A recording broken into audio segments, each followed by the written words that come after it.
Streaming live across the country, tackling the topics everyone is talking about online. Share, engage, and interact. This is Newsfeed Now.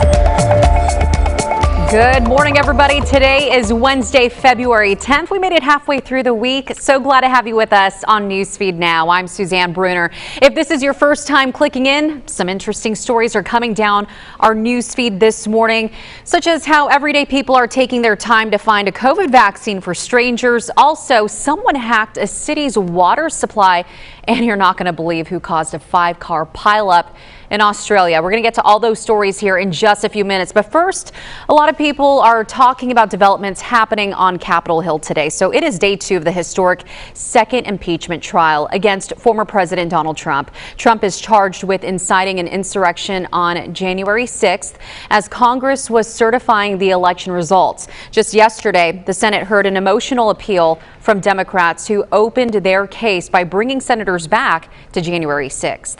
Anna Warnicki is in Washington with more. Democrats opened Donald Trump's second impeachment trial with an emotional appeal, forcing senators to relive the moments that rioters stormed the U.S. Capitol last month. As one senator said, they could have killed all of us. That's a high crime and misdemeanor. Lead impeachment manager Congressman Jamie Raskin says it's clear the former president is responsible for the January 6th attack. If that's not an impeachable offense, then there is no such thing. But Donald Trump's lawyers argued the former president is not guilty. In the first article of the Bill of Rights is the First Amendment, which says Congress shall make no law abridging freedom of speech. Instead, they called the entire trial purely political. We are really here because the majority in the House of Representatives does not want to face Donald Trump as a political rival in the future. Some Republican senators say they were disappointed with the former president's legal arguments. Louisiana Republican Bill Cassidy said in a statement the House managers had much stronger constitutional arguments. The president's team did not. On this vote, the ayes are 56. The nays are 44. Still, the senators sitting as jurors voted to move forward with the trial, setting the stage for opening arguments to begin on Wednesday. Of course, Newsfeed Now will continue to follow that story throughout the week as it progresses. But on to the largest vaccination campaign in American history. And of course, it is not without its complications and shortfalls. Not every provider has been allotted the vaccine, and those that have are not working with an endless supply. Enter grassroots groups and efforts to locate it. Marky Martin met up with a vaccine hunter who has helped hundreds snag a shot. At first, it was just a matter of 4 or 5 appointments. Now we're very well into hundreds of appointments, right? So yes, it does get addicting because I'm like, yes, I got one, I got one more person. For Payal Patel, the vaccine hunt started in December. What began as an effort to get her parents and eligible family members protected led her to a Facebook group, DFW COVID Vaccine Finder. Every day, members post questions, comments, and share where they've scored a vaccine. John Battle helps run the site. In 2 weeks, it's gone from hundreds of members to 13,000. Well, I sort of know they're coming here because there's a lack of information about this whole thing. Where to go, what to do, what's it like? I mean, 1,000 questions. So we're adding like 1,000 people a day. Patel started sharing reliable information about where she was seeing appointment availability. And soon, people started coming to her for answers. Once I helped one person, they would go to their family members and they would spread the word saying, okay, she helped me. She can help you too. In fact, it was because of one of Patel's posts that John and his wife got vaccinated themselves over the weekend. The full-time mother of 2 has now taken this on as her daily side gig, a passion project, if you will. When the little one's off to school, this is what I do for a few hours in the morning. And it's all done from her phone and her home office, keeping a spreadsheet of eligible names throughout the week, safeguarding their personal information, and tracking when providers announce available doses. And know that certain ones will go live on a certain day, and I'm ready. When I gather all the names over the weekend, and we're ready Monday morning usually. And she's not the only one on the hunt. In Nevada, Stuart Timpa is a dealer at a Las Vegas casino. He's 61, but considered an essential hospitality worker. However, in terms of when he'll get the vaccine, it's been crickets. I been exposed to thousands of people, and I've been lucky enough not to have contracted the virus, but I don't want to push my luck. So he plans to visit a mega vaccine site toward the end of the day. Maybe I would get one then. This as many Americans are becoming desperate for COVID protection, some even cutting the line, and federal and state leaders addressing the importance of waiting your turn. We're seeing rumors and substantiated examples where people are getting access to the vaccine who are not yet eligible. It is not fair, and that must stop. Patel says she's trying to land appointments only for those eligible in phases 1A and 1B. She has no background in health care. The only payment she's getting comes in the form of thank you flowers and personal letters that now flood her kitchen island. This one made me cry.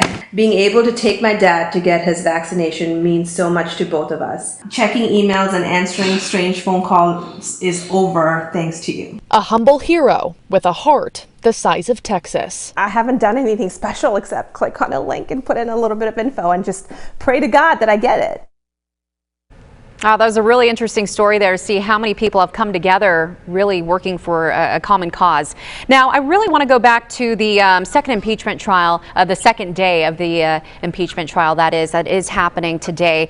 We do have our Washington, D.C. correspondent Anna Warnicki joining us now to talk more about what we can expect. So opening arguments, they're going to start off day 2 of this trial. But what can we expect to see presented from both sides, Anna? Hey, good morning. Well, we can expect to see what we saw a little bit yesterday. Yesterday was really a preview from what we saw when the House impeachment managers really laid out that emotional appeal, showing that video. We can expect them to carry that sentiment and that tone into today. They'll have 16 hours. They're up first. So the House impeachment managers will present their case to the senators today and tomorrow. We are told that there's going to be some never seen before video of the footage from the Capitol from January 6th. That they will show to the senators today. So that's something that to definitely keep an eye on. As for the former president's legal team, when they have their 16 hours to present their case to the senators, a lot of Senate Republicans said that they just hope that they do a better job than what they saw yesterday. So we got a little bit of a preview of what we can expect to see over the next 4 days yesterday, but it will go a lot more into detail and more in-depth and definitely more emotional as we go forward. Yeah, it was interesting. I know you had pointed out that never before seen footage yesterday and could be expected today as well. But now that 6 Republicans voted yesterday with Democrats, does that mean conviction is likely to happen?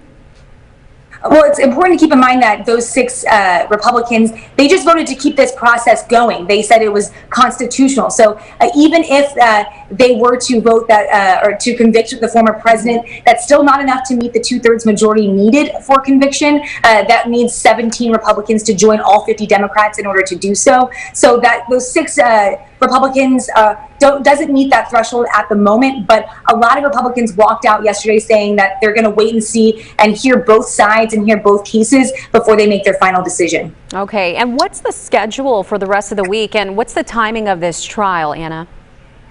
Well, the House impeachment managers will have 16 hours to present their case. They're starting today, so it'll be today and tomorrow. And then former President Trump's legal team will present their case to senators for 16 hours. They have then the senators will have to decide if they want witnesses. Then they'll have a vote on that, and then there'll be the final vote. So they're expecting to wrap all this up, hopefully, they said, by Sunday at the latest. Okay, and they were hoping for a speedy trial, that is. Thanks so much. As always, we appreciate your time bringing us up to date on what's happening on Capitol Hill. Thank you so much. A Texas doctor is taking an animated approach to explaining how COVID-19 works. Wes Rappaport shows us her immune cartoons. The end result is that SARS-CoV-2 spike protein is picked up by our dendritic cells. These cartoons say in a few words what can be hard to simplify, cutting through misinformation about the coronavirus. Many people were refusing to get the vaccine because they didn't really understand how it worked. Dr. Valentina Hoyos Velez is a breast oncologist and assistant professor at Baylor College of Medicine. So I said, well, maybe I'll just put a pause on the explaining cancer for now and just focus on explaining the vaccines to patients. Her immune cartoons are reaching beyond the Lone Star State. This pediatric nurse practitioner showed it to her patients in New Jersey, influencing their decision to get vaccinated. The average person, that especially not in healthcare or in medicine, they don't know what those big words mean, and what happens, they get more afraid of it. State officials involved in the pandemic response agree anything that simplifies the message helps. Not speaking like we're coming out of a scientific textbook,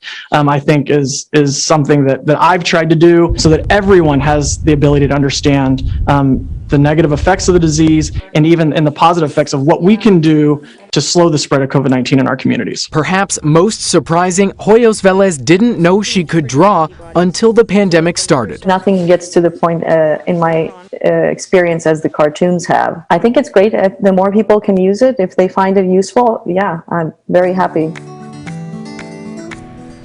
And we have Wes Rappaport joining us from Austin, Texas right now.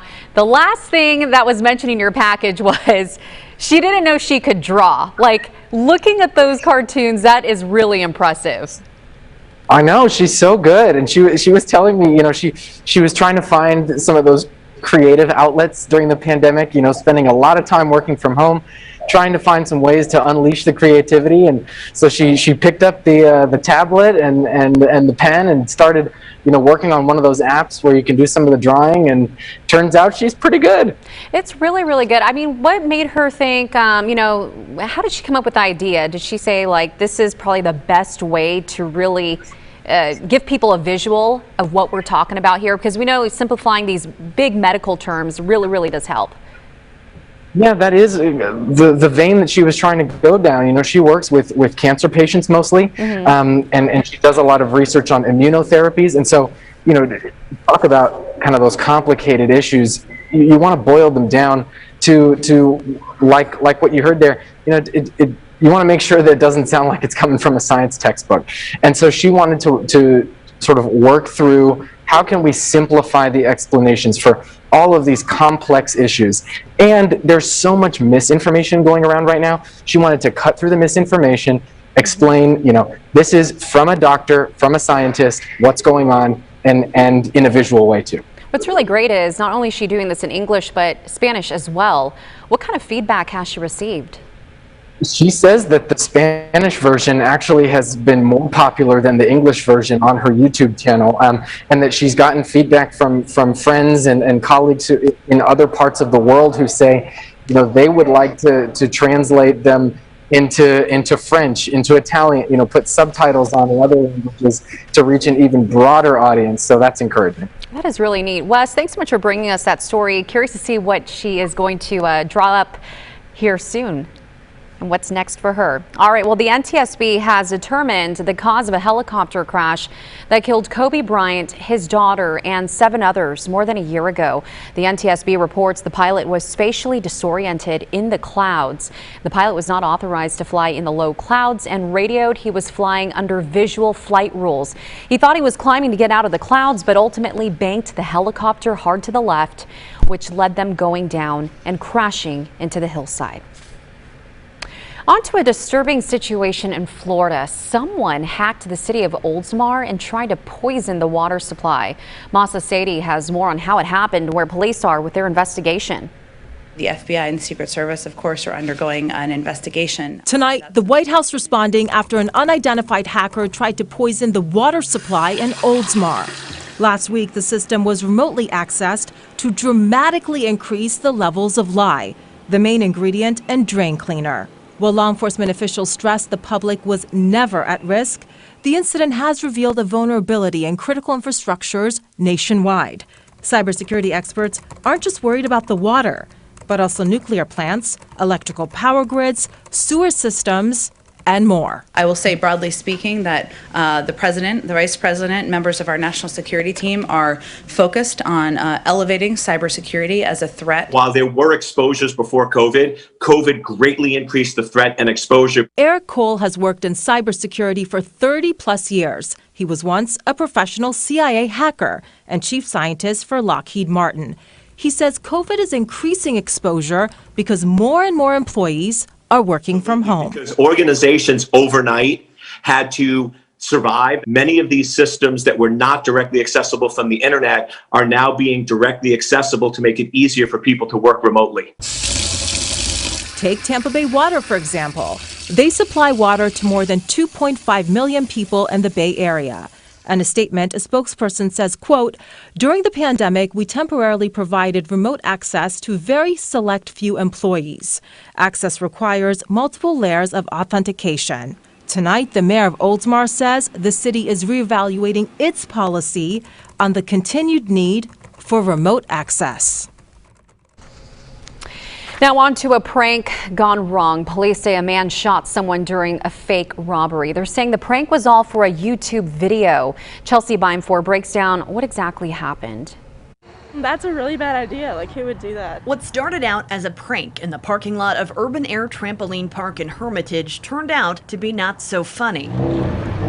Metro Police say on Friday night, two guys staged a fake robbery here to make a YouTube video, but not everyone was in on the joke. According to a Metro press release, 20-year-old Timothy Wilkes approached a group of people in the parking lot with butcher knives, including 23-year-old David Starnes Jr. I don't really know what's going through their heads. It's a little wild. Investigators say when Starnes saw the knives, he took out a gun and started firing, striking and killing Wilkes. These photos, captured by a News 2 viewer, show at least 5 evidence markers on the ground, but Metro Police did not tell us how many shell casings they collected or how many times Starnes shot Wilkes. Not the best idea. An Urban Air employee says they were still open Friday night when the shooting happened, but aren't sure if any of the men involved were trampoline park customers. They had a private security guard on the property to ensure guest safety at the family-friendly business. This is like a huge kids area, and when we were in there, there's a ton of little tiny kids, and that just would not be a great idea, especially if somebody was walking out or anything like that.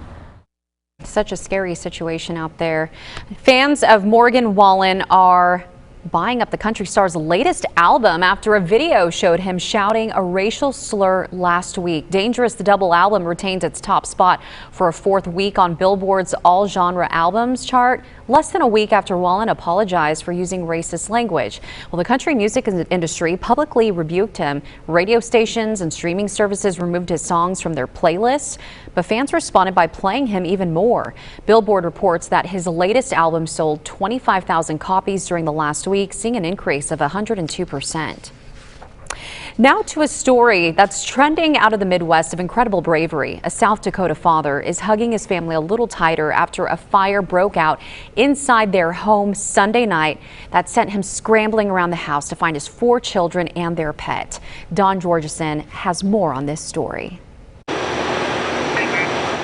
Paul Wickham's family had just gone to bed when the unthinkable happened. And I heard my wife screaming, "There's a fire, there's a fire." The fire was in the basement, where his 4 children all slept. Paul says he immediately grabbed the fire extinguisher and ran downstairs. The flames were jumping through the walls and through the stairs. When he realized he couldn't put it out, he began yelling and searching for his kids. Thankfully, they had a fire evacuation plan, and everyone made it out safely, including their 18-month-old dog. But Paul didn't know that at the time. And I didn't see anybody go out. I didn't know who was where. My kids had just went to bed, so I went downstairs to get my kids. The only one he couldn't account for was Dixie. So he says he did what any good father would do, go back inside after her. But that act of bravery could have been deadly. Big wall of flames came up through the bottom of the steps, blocking my way out. So he had no choice but to run through the flames to save his own life. You can see my beard's burnt up. It was down to here yesterday afternoon. Paul also suffered minor burns to his hands and face and singed his eyebrows. The Wickhams lost pretty much everything they owned, their clothes, their beds, and even their electronics. They're thankful they still have each other, though, and to them, their father is a hero. He thought that we weren't going to get out, so he went down there and made sure that we were all out and tried to get the fire out. I'm very proud of him, very happy that he got out safe. He went back inside because he didn't think that I was out. He went back in to see if I was out. Despite all they lost, Paul says it could have been worse. Had it been 20 minutes later, we're all heavy sleepers. You might not be talking to anybody right now.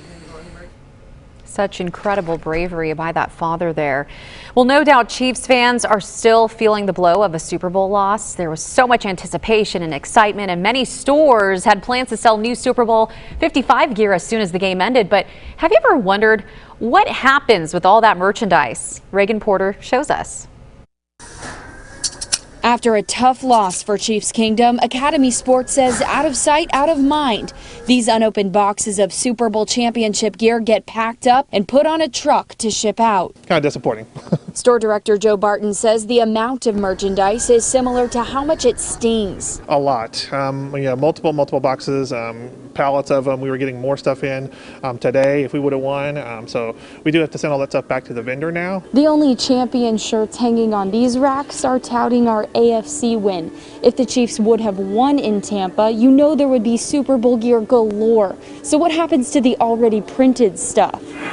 For the past 7 years, the NFL has partnered with a charity called Good 360. It distributes pre-printed items sporting a losing team's logo to people in need around the world. That includes Africa, the Middle East, Western Europe, and Asia. So we know for sure that the areas where these items will ultimately end up, there's a verified need for those types of goods in those communities. All the shirts, sweatshirts, hats, and this year branded masks will cover, clothe, and touch down in struggling communities. Clothing is one of those things that can be truly transformational for people in need, and this is obviously great quality items, warm clothing. So if there's any silver lining surrounding a hard-fought season to the big stage and falling short of the Lombardi Trophy, it's helping people in need. We can move forward knowing the Chiefs are champions in our hearts and other parts of the world. Well, there you go. Now you know. And remember that 5-car pileup in Australia I brought up earlier? Police say a koala caused the crash. Yes, it was trying to cross the 6 lanes on the freeway. This happened during morning traffic. Some people were hurt in this. The koala was eventually caught. You can see the rescuer put it in her trunk and somehow was able to climb from the trunk to the cabin of the SUV. And so, of course, they had to take a picture of the koala. It was eventually handed over to wildlife rescuers and later released in a forest far away from the freeway. Good thing everybody's doing okay. Well, thanks so much for joining us here on Newsfeed Now. Be sure to join us tomorrow, 10:30 Central Standard Time, with a look at more top trending stories of the day. Have a wonderful Wednesday. Washington. So if you live in Walla Walla and you see a koala, you can bet your bottom dollar that koala